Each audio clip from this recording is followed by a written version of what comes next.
Yeah, good evening, everybody. My name's Mike, K4LJG, and just wanted to plug the TechNet.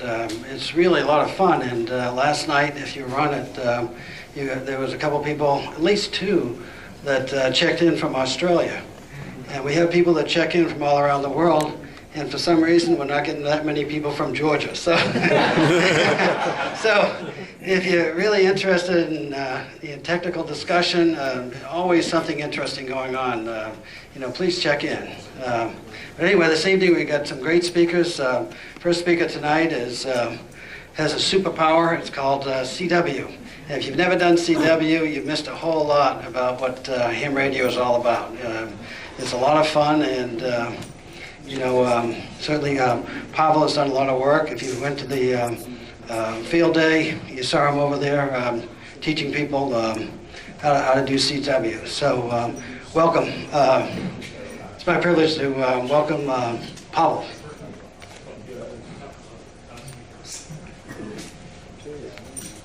Thank you, Mike. Thank you. Good evening, everyone. Tonight I'm going to talk about my personal experience with CW. And I can tell you that I'm not a very experienced CW person, so I started to learn CW like about maybe 2.5 years ago, or rather relearn. Okay, I learned some Morse code 35 years ago, but that was different country. It was in Russia. It was different alphabet, and so I had to relearn from scratch. I think why I decided to talk about that is that I still have this fresh memory of this experience, and maybe I can share that with you, and maybe I will try to convince you that it's really fun. So just tell me after half an hour if I succeeded or not. We will talk today about three things: about motivation, about learning, and about operating. And so let's start with the most important thing. I think it's motivation. And so I would start with one word, which is magic. When I started with ham radio, as I said, 35 years ago, back in Russia, it was magic to speak on the phone with somebody from a different country. And especially if you remember, it was Soviet Union at the time, and it was Iron Curtain and all that. And I was so happy to talk to somebody from Italy, from Germany. And sometimes, yes, I was even able to talk to someone with call sign starting with W. Now it's not magic anymore, because I can talk with someone with call sign starting with W every day. and it's not a big surprise. Even if I want to talk to Europe, to Russia, I can use Skype, I can use internet, I can use whatever, and it's not magic anymore. Even with ham radio, if you want to talk to someone using your using microphone, it's pretty easy. It's pretty straightforward. Just push 1,000 watts into your antenna and build a big antenna, and that's it. It's not magic. It's just pure engineering.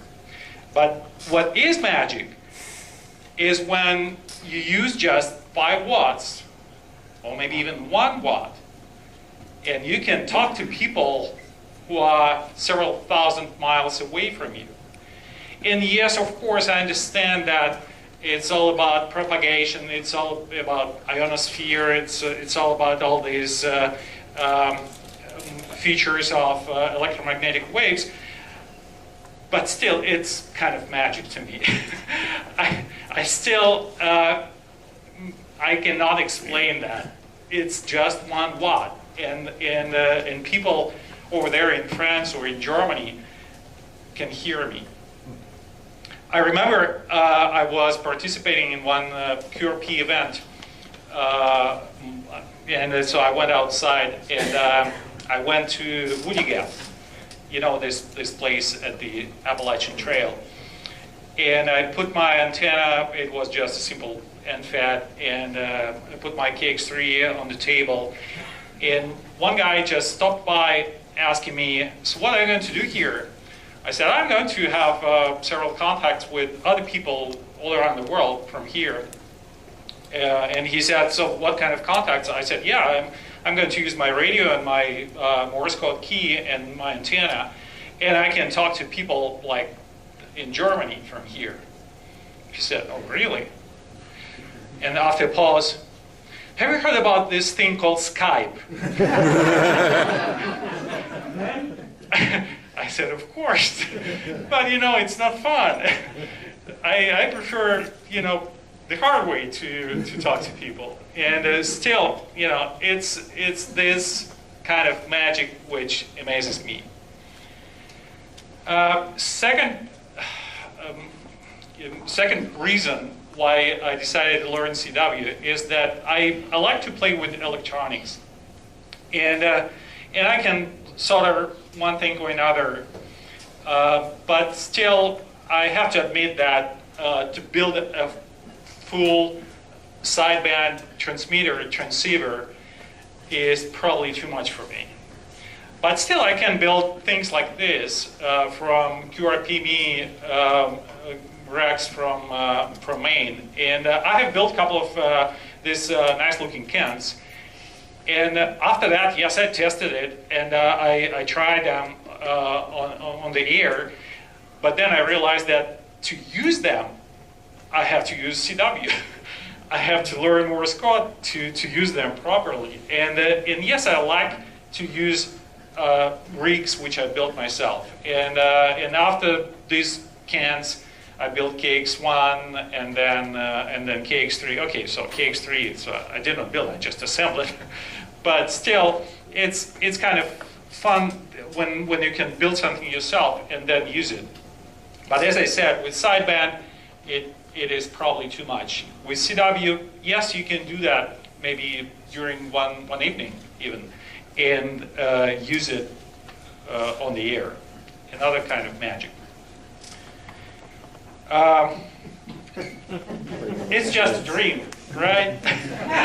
So when you're sitting in your shack and your wife would come to your shack saying, dear, do you want some? Normally we're sitting in our shacks when everybody's asleep in the house, and probably it's not a good idea to shout in your microphone, calling somebody over the ocean. You know, sometimes you need some sort of quiet aberration, right? And CW is just exactly for that. So you can put your earphones, you use your key, and that's it. Nobody hears you. You don't disturb the whole house while working on the air.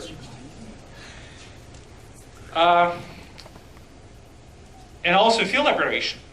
I can tell you, in my childhood, there was a movie very famous in Russia at that time about a spy.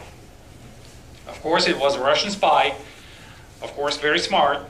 He worked in Germany during World War II. And I remember this scene from this movie when they went somewhere in the forest. They tossed a wire antenna on the tree and started sending something to Moscow, you know, from Germany to Moscow. And it was, you know, this kind of guy. And, you know, it's hard to resist to try to be like him, right? And they even showed this transmitter in their car. And at that time, of course, I didn't understand anything. Now I listened to what they were sending, and of course it's garbage. But I understand that, yes, of course it's encrypted, because you know, I hear some numbers and all that.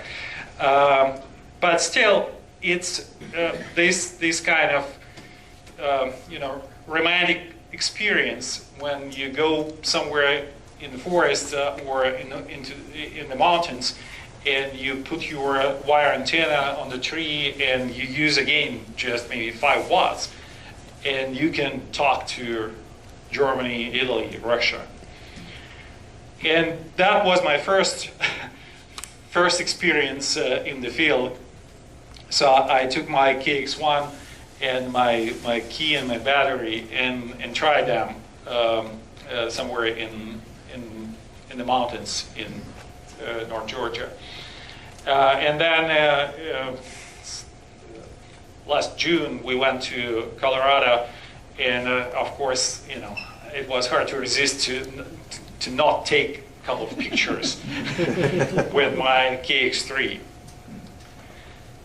And last but not least, you know, when I die, I don't want to be called silent microphone. Silent key.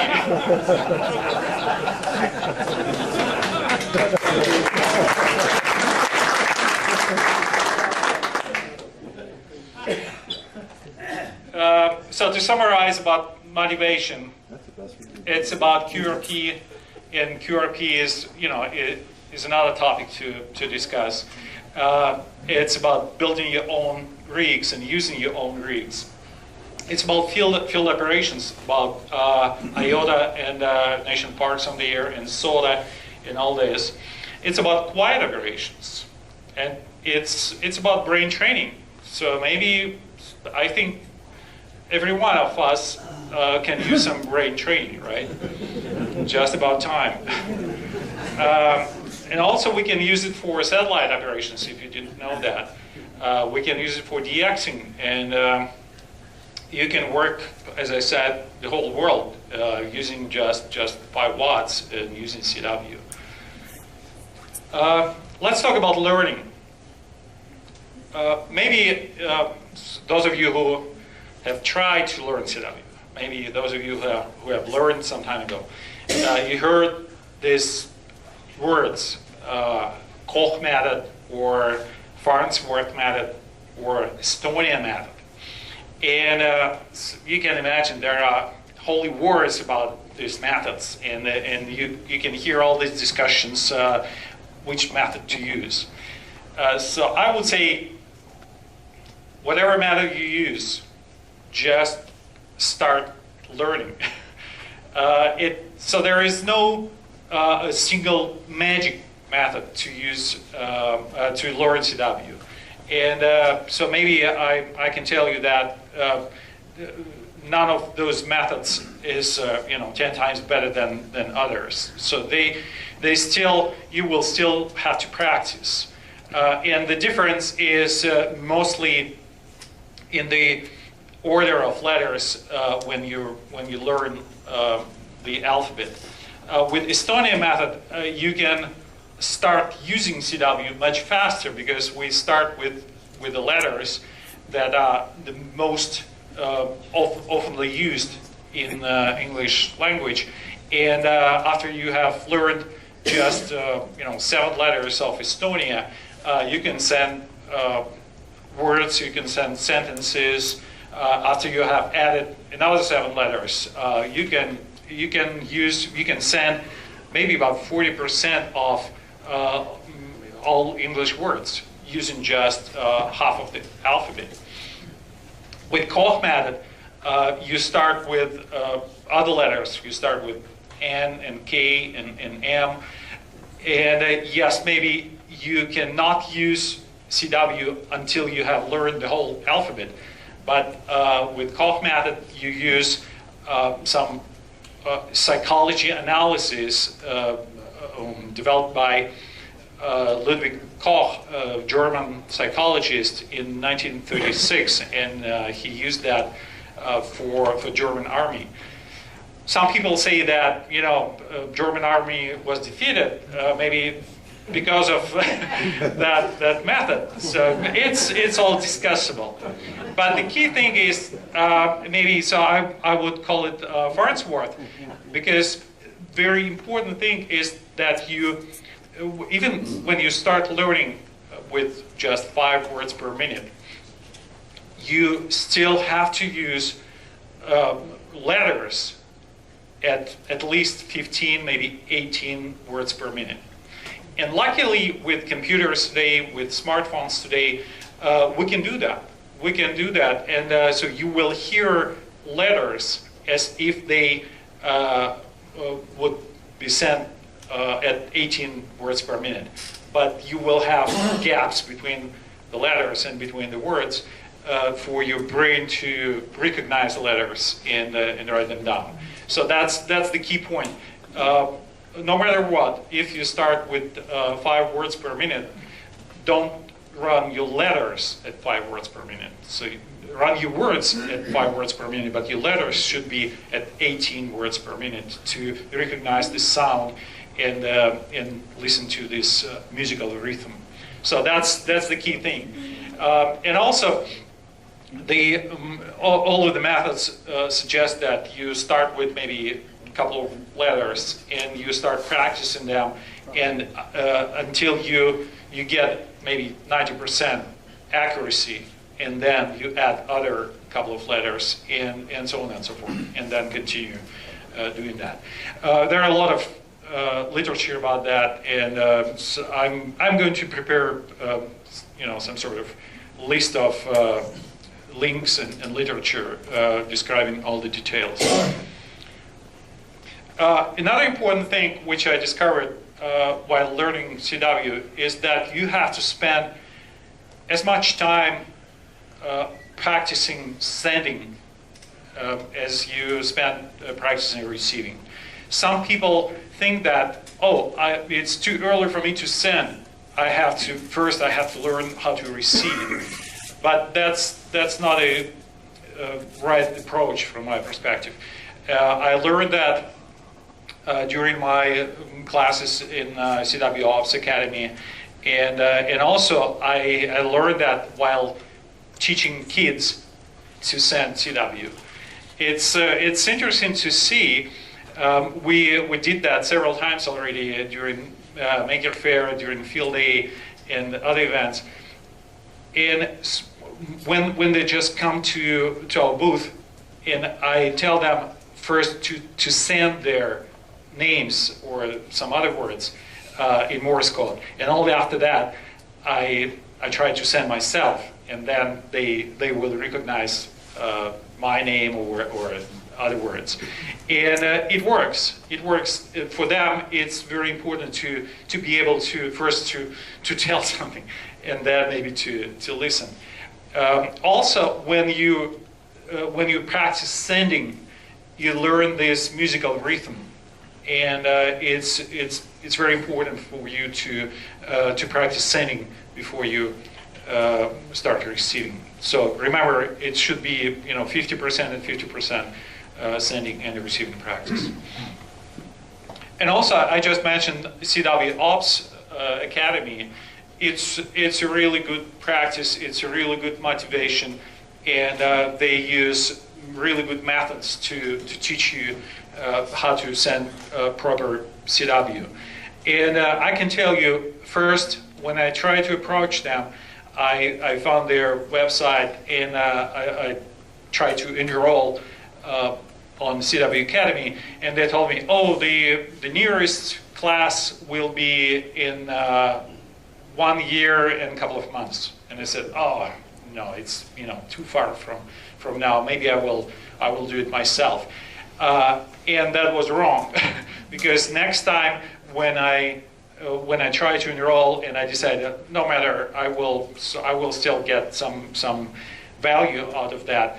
And I enrolled, and they told me, yes, your class will start in a year from now. And then after, maybe a couple of months after, they said, they reached me over email saying, we have a couple of open spots in the upcoming class, like in 2 weeks from now, and you can join. And I said, okay, fine.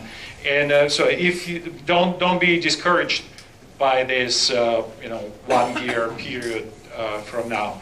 If you want to learn, they have several stages, several levels, and you can start with just level 1, or if you already know something, and you just want to increase your speed, start with level 2 or level 3.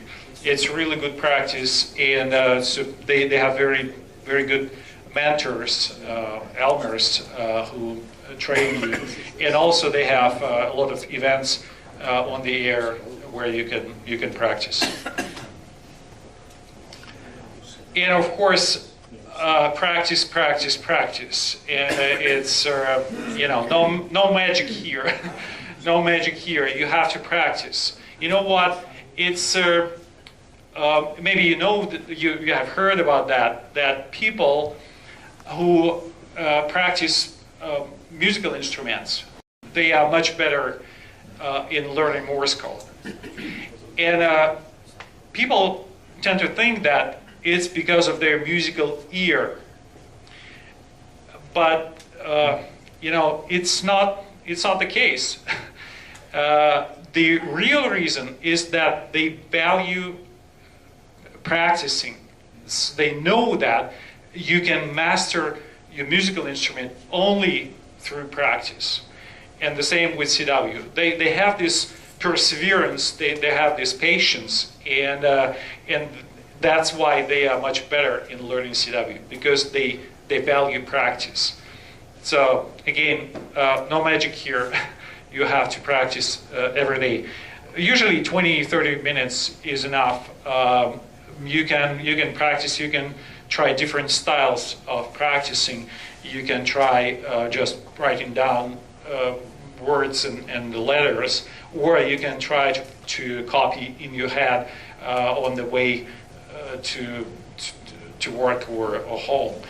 And yes, it works. And just try not to be bored. Try to change different ways to practice.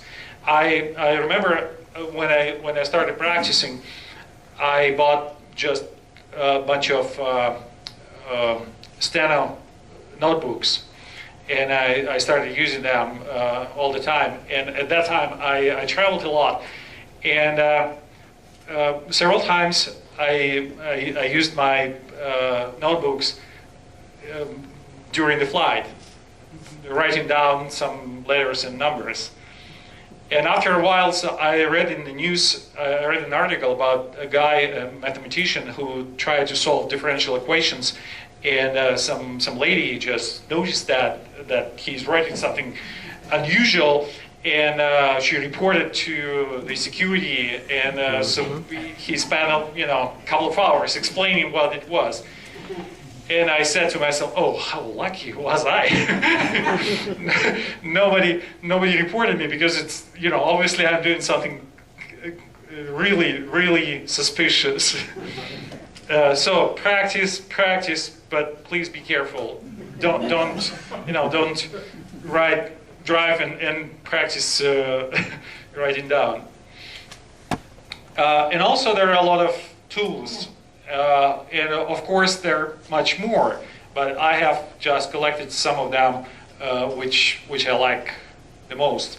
Online we have a site called LCWO, Learn CW Online, and it's pretty good, and they give you again letter by letter. They have so-called Morse machine to practice each letter, and so on and so forth.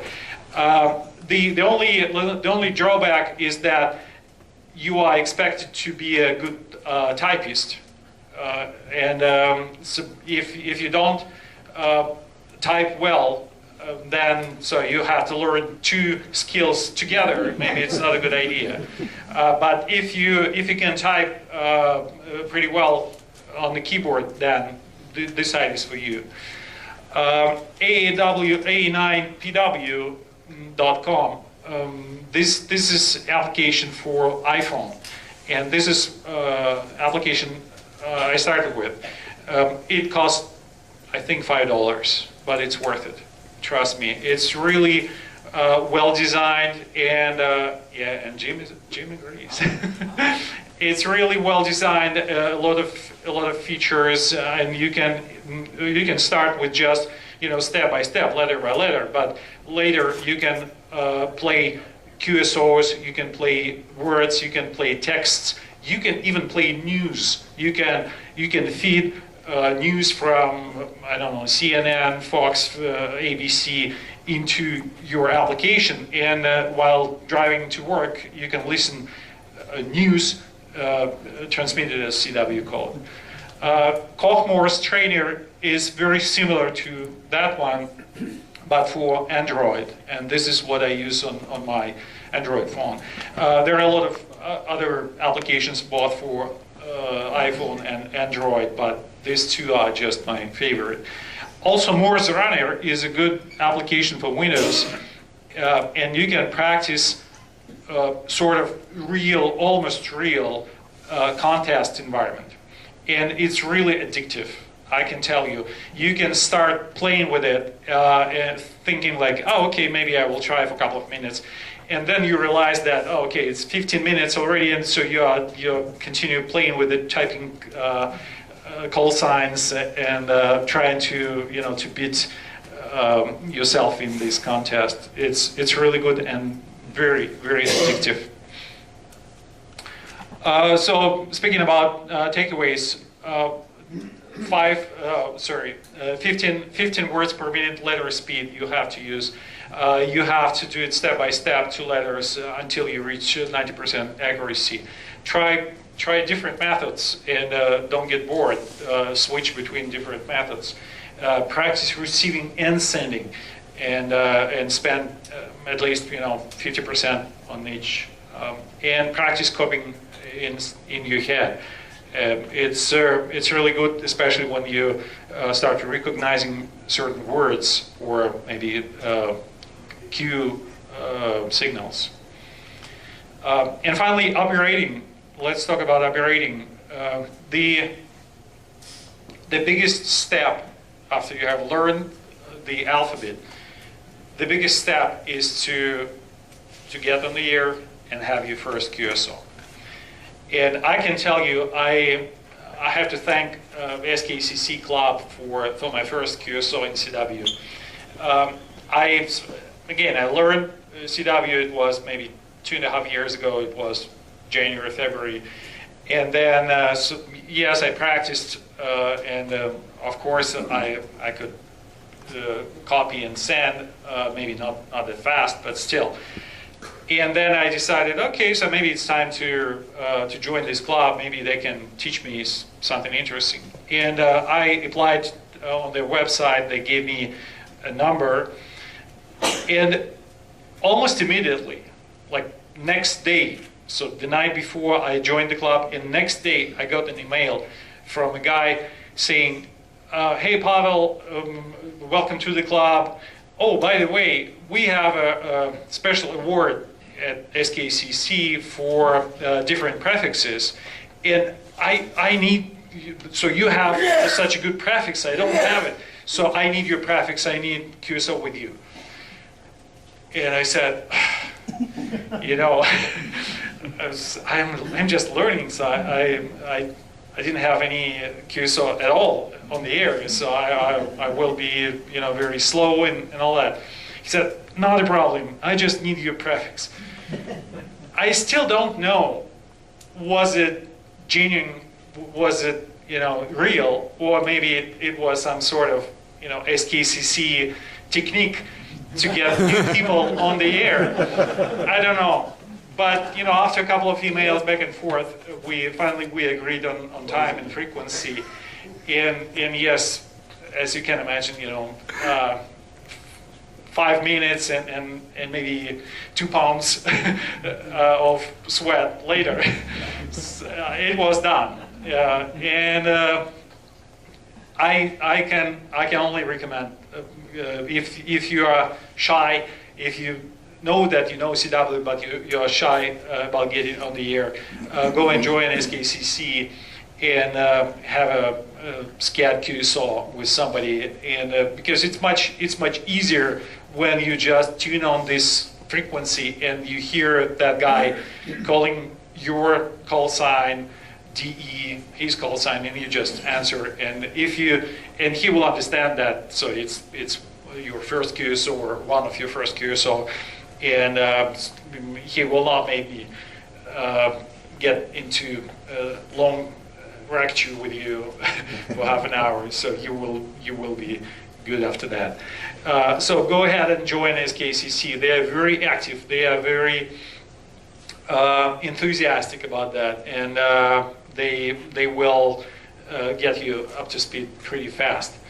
The only thing is that, as I said, they are very attractive, and I mean, for me it was pretty difficult to switch from straight key to paddles, because I understood that yes, I have to learn paddles and I have to switch at some point, but they were so, as I said, enthusiastic. It was very hard to leave them and switch to paddles, but still I use from time to time I switch to straight key again. And they have a special page, a web page, where you can schedule a QSO. And on this particular page, they have several other clubs, and you can switch to other pages of other clubs. But I can tell you, SKCC is the most active club on this page.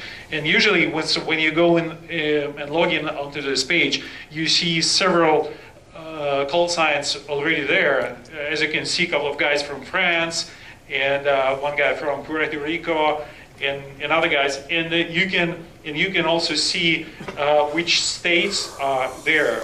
And even if you are not that much in SKCC, you can, but you just need certain states. You can log in to this page from time to time and see if there is anybody from the state you need at certain band, for example, and you can chat with them and arrange certain frequency, and that's it. So very helpful page, and as I said, it's much easier to have a scheduled QSO instead of just sending CQ, waiting for somebody to answer your CQ. And also CW contesting. Maybe it might surprise you, because when you are just learning CW or just have learned CW, just practicing, maybe you might think that it's too early for me to play in these contests, but I would say it's not.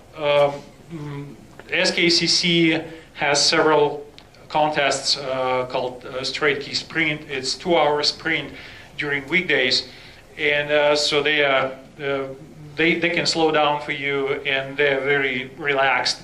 It's not your worldwide contest where everybody is 35 words per minute. SKS is pretty good to start with. Also, weekend sprint, or weekend, I think officially it's called the weekend sprintathon, and it lasts for the whole weekend. And again, they are very relaxed, and they are very welcoming, and they will slow down for you, not a problem. Good thing about contesting is that you don't have to talk about your rig, about your weather, about your antenna and all that. You don't have to rec chew. You just have to send 599 Georgia, thank you, and that's it. Or maybe your SKCC number, and you will learn it pretty fast. And that's it. And it's good to practice, and especially on sending and also on the receiving, because everybody else would send the same information, and even if you missed maybe a couple of letters or digits, you can always go online and find that number and compare it to what you have copied. It's really easy, and it's good practice, even especially if you just want to refresh your skills in CW. You can just join one of these contests, and you will get up to speed pretty fast. Also, there is a North America QRP Century Club, and of course they are CW only, and also they have several contests, and you can participate in that. You can join the club, or you can participate even not being a member, or you can even participate with your 100 watt transceiver. Just maybe you can turn down to 5 watts and be in this QRP league. So it's again, it's a good, pretty relaxed contest as well, and it's pretty good to start contesting in CW. Another holy war, straight key or paddles, and again, as I said already, I started with straight key, and SKCC Club helped me a lot, and I owe them, and I use straight key from time to time, but still I decided that I have to learn paddles as well, because it's where you can increase your speed and use for everyday life. But still, starting with straight key is good because you learn this rhythm, you learn this music of Morse code, and it's really good practice. Again, takeaways about operating: join SKCC and be encouraged by them, and schedule your first QSO with them, with some of them. I think it's the best way to start your operating on the air. Use QSO scan page. You can use it SKCC part of this page. You can use other pages, but SKCC is the most active page. And don't be afraid of contesting. It's good practice, especially if you want to refresh your CW skills. So, what are you waiting for? May I suggest a couple of action items for you if you really want to, if I succeeded in convincing you that CW is really, really good for you to be a real ham, then here are my action items for you. So first, start with downloading an application for your smartphone, for either iPhone or Android. Find a buddy who will play with you. It could be the other guy who is learning CW, or maybe somebody who already knows CW and who wants to help you with that. And you can play. You can use whatever medium you have to send CW. For example, in the CW Ops Academy, we use Skype all the time. Not to talk to each other, not only to talk to each other, but also to send CWs. So everybody would sit in front of their computers and just send CW with side tone. So I used my KX3 as my Morse code oscillator. And set a goal for you, for yourself. For example, goal number 1 would be learn all the letters, all the alphabet by the end of September, for example. And goal number 2 will be have a on the air QSO by mid-October, for example.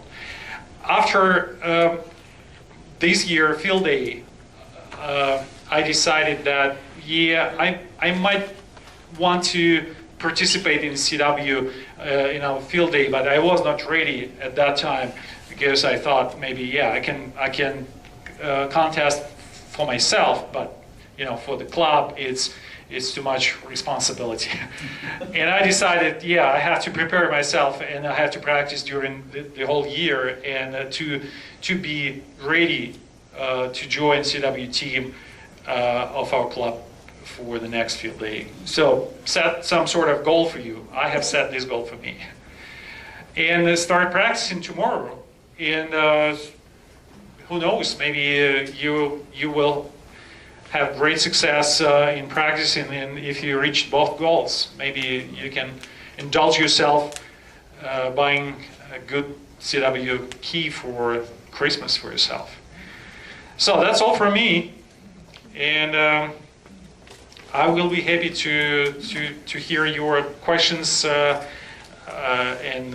feedback, and even I will be even more happy to hear your call signs on the air. Thank you.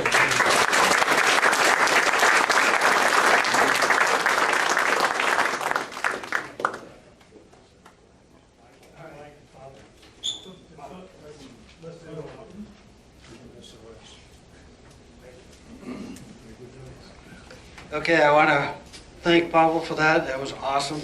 And our next speakers tonight, I don't want to take too much time, is Jim and Terry. They're going to talk about National Parks on the Air. Has anybody made any contacts with National Park on the Air yet? Oh, there we go. That sounds good. All right, well, I don't have to really say too much. Here's Jim and Terry. Thank you. I'll start it off real quick. I'm Jim, N4SEC, and Terry, W4YBV. And we're going to be talking really about two things tonight, and that's U.S. Islands Awards Program, as well as what was just mentioned, and that is National Parks on the Air.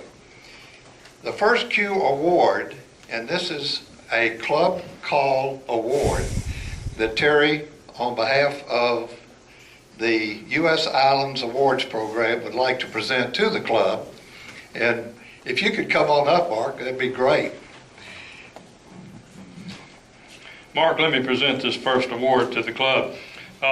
We thought maybe one way would be to get the club involved in this program is to actually go out and do an island and get the club recognized as its first qualifying island. So as it reads here, well, where is it at? U.S. Island Awards Program proudly presents this award to the Northfield Amateur Radio League, NFORGA, for qualifying its first U.S. island on April 27th, 2016. And it was on Keaton Beach, which Keaton Beach is about 80 miles south of Tallahassee, Florida. It has a one section where you go over a bridge. It's over 50 feet long, so it qualifies it as an island. So it was a drive-on island. It was our first island. So I'm in hopes with this certificate that it'll spark some more interest in the club participating and getting involved in the program. And what I would really like to see in the months to come is maybe setting up a U.S. Islands Awards team program and getting the club involved in it and actually set up a team to go out and activate these islands. We got the next slide coming up. Jim, you want to talk about this? Sure. You want to know what you do on one of these outings. And let me mention, first of all, U.S. Islands Awards Program is not IOTA or IOTA, which is the international group, Islands on the Air. This is U.S. Islands Awards Program, which is more administered in the United States, and it includes a whole lot more islands with a lot different qualifications to operate places you normally go to, like up on Lake Lanier, on the Chattahoochee River, and that sort of thing. This is a typical,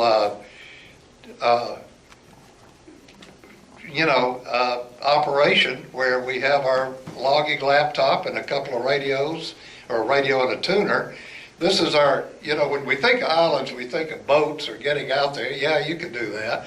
This is a corner of Terry's Chevrolet truck, so that's how we got there, because you can go to an island. It has to be 50 feet minimum of bridge or water to separate it. This was on one of the islands in the Bend area of West Florida. And that's a typical setup when you work islands, U.S. Islands on the Air, and that would be about all you need. We had actually a antenna on the truck, a magnet antenna that was, we were working 20 and 40 meters, and we adjusted it back and forth for that. Next slide. And this was the really special one we did up in Keaton Beach that Terry was talking about. Yes, that's the famous green beam. That's hard to say, straight-faced, But one of the trademarks of all of the antennas that Terry puts up, I'll have to brag here a little bit, Terry, and that is the American flag. So that always is on top of the antenna. But the green beam actually is a 20-meter antenna, which at quarter wave, of course, most of us know is 33 3 feet or so. And this is what was hooked to the radio in the little cabana that you see off to the right. That's where we operated from.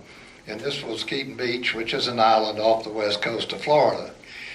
And you usually coordinate in advance with the U.S. Islands group. They'll advertise it on their website.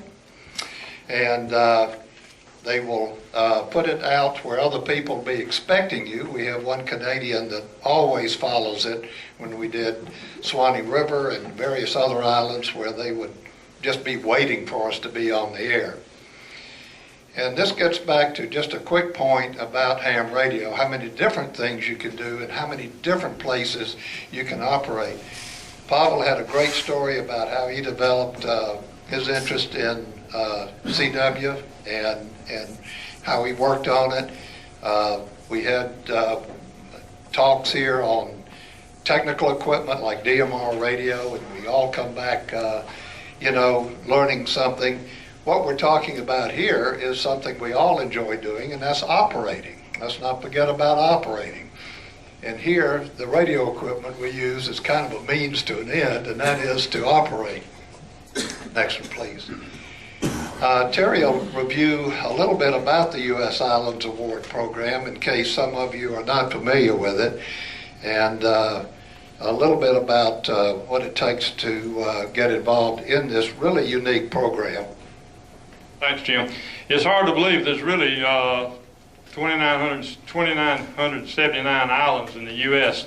873 of them have not been qualified yet. And a number of those islands you can walk to, you can drive to, or you have to take a boat to. Now in Georgia right now, there are 60 islands that's listed throughout the state of Georgia. 23 of them have not yet been qualified. 9 of those islands are on Lake Lanier. There's one on Carter's Lake, so some on Lake Altoona. There's 3 or 4 on the Chattahoochee River, and one of them you can walk to on the Chattahoochee River by a bridge, and it's down by 285. Tell you a little about what we're doing on August the 27th. We're going up to Pine Isle, which is on Lake Lanier. I'm sure most of you have been up there at some time in the past 20 years. But to get on the island, you have to pay $15 for a car. That gives you the right to a parking space anywhere on Pine Isle. Went up for an all-day outing about 3-4 weeks ago and worked the island. Had real good success, but I was just using the vertical antenna off the truck. But this coming August 27th is it's actually called the USVE Islands QSO Party. And it's where the Canadians challenge the U.S. group in a QSO party. And if you've ever worked it before, it's a lot of fun. I worked it last year in Florida and came in 4th and only worked it 3.5 hours due to the storms. So I had to take our antennas down because of the lightning. But we've got a good chance of winning this thing. We've got an opening, one more opening if anybody wants to come. And they can either contact Jim or I, and we'll let you know exactly what time we're leaving, what time we're going to get there, any kind of equipment, all we need. But that's coming up 1 week from now. And hopefully, like I say, we can get the club interested in starting the U.S. Islands QSO Party every year. And they give away some real nice plaques. Next slide. Okay, now we move into NPOTA, National Parks on the Air. We're going to talk about our special event station in more detail in just a minute. This is a national program. Most of you know, there's so many of you that have already worked National Parks on the Air stations. There's 2 ways to do this, of course. You can be an activator, and that is to set up a station in a park and activate that. It takes a minimum of 10 contacts, I believe, and then you go from there. And then you can be a receiver, or what's the other word? Activator and just a... Chaser. Chaser. Yes. And talk to the activators. And I think that's what I've done most of. And it's really interesting to see on the National Parks on the Air Facebook page, if any of you have done that, the pictures of these guys when they're out operating, and they started, of course, in January when the contest, not really a contest, it's an activity, but the they had 3 feet of snow on the table they were working on, and it was really hysterical. And believe it, you know, hams, we'll get out there and be somewhere under any circumstances just to have fun with ham radio. Well, this is just another way to do this. Get out and have a lot of fun, or work these guys from your house. Next slide, please. Yeah, this is the parks in Georgia, national parks, not to be confused with our state parks. There are 12 of them in the state, and if I may, let me just, we actually worked quite a few of these. And Andersonville is one of these. Andersonville is South Georgia.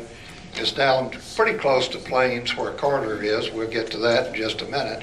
But this is a typical setup. We've had this banner here before where you see it in the background. Terry's operating his 857 off of the antenna in the truck. We have this little table. We let everybody know NFARL is our call. And we got permission as when we drove up from the park rangers in the office. And let me explain a little bit about that, just real quickly. Some places are very touchy about this, and we run into those. One of them's in downtown Atlanta, and that's the MLK site, and it's even highlighted here as a site that's sensitivity with 2 stars. So we worked actually on the property from their parking lot under their auspices, and that seemed to work out well. We'll get to those slides in just a minute. But it didn't take much to have fun out here in the national parks. We got a table, a couple of chairs, a radio, a big battery, and a log. We have a logging computer, big cup of coffee and sunglasses, and we're off to the races. So we did about 65 contacts that day and at Andersonville. Next slide. And this is our setup 30 or 40 miles away at Jimmy Carter National Historic Site, which is of course in Plains, Georgia. That's the Carter Center, which is not to be confused with the one in downtown Atlanta, but the Jimmy Carter Center in Plains, and they have a really nice building with historical artifacts about his presidency and also when he was governor of Georgia. But this was a typical setup that what we did, and anyone in this room can do, get your car or truck, get your little table, put your call sign out, battery, radio, we all got those things, and get out there and have some fun. This is just one example right here. Next, please. Well, we couldn't resist this. This is, we took the Park Services vehicle and just had to get this picture. We made him an honorary member of the club by putting the club call on there. Fortunately, they didn't come out and see this, but we were able to, you know, we probably would be in some jail in South, no, never mind. But anyway, we had a lot of fun with these guys, and most of them are, and ladies, they were very supportive of our effort. Their concern, as in all these parks, is that we don't really interrupt what they're doing and distract other people from their activities and their enjoyment of the park. Next, please. This is Okmulgee, which is very close to Macon, and it's a national monument. Now, we've talked about parks and monuments and historical sites. There can be a lot of these. They can be military parks. They can be national seashores. They can be national monuments. And there's, like I said, there's 12 of these. This is just an example, again, of tailgating. We add a little new meaning to tailgating here, but and that's operating via tailgate and using the magnetic antenna on the truck and the battery and everything right there. Setup was a cinch. It took us 2 minutes to do that. So that was a very, very quick deployment. Next, please. MLK, I mentioned a little while ago, was just a great park. I had no idea. I'm a native Atlantean, and to to be frank with you, I'm ashamed to say I've never been down there and gone in the facilities and looked at it, and it's quite an interesting place. Any of you history buffs, and anybody that wants to find out more about Atlanta in the 60s and 70s and so forth, and earlier than that, it's a real good place to go. Well, here we are, and Mark is with us. Mark Bundy, he's not here tonight, but oh, you are. Yes, you are. You're way in the back. I didn't see you back there. Thank you, Mark. And he is actually working the radio. Next, please. And I'm sitting in the back logging, and we use N3FJP. It's about as simple a logging program as you could get. And next, please. And this is how we set up in the parking lot. That pavilion behind the truck was one of the pavilions they used as a classroom and so forth for the visitors of the MLK Park.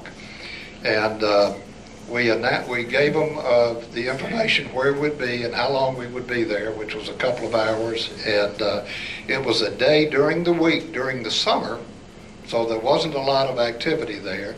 We weren't blocking anything. We were not taking up 2 or 3 parking places.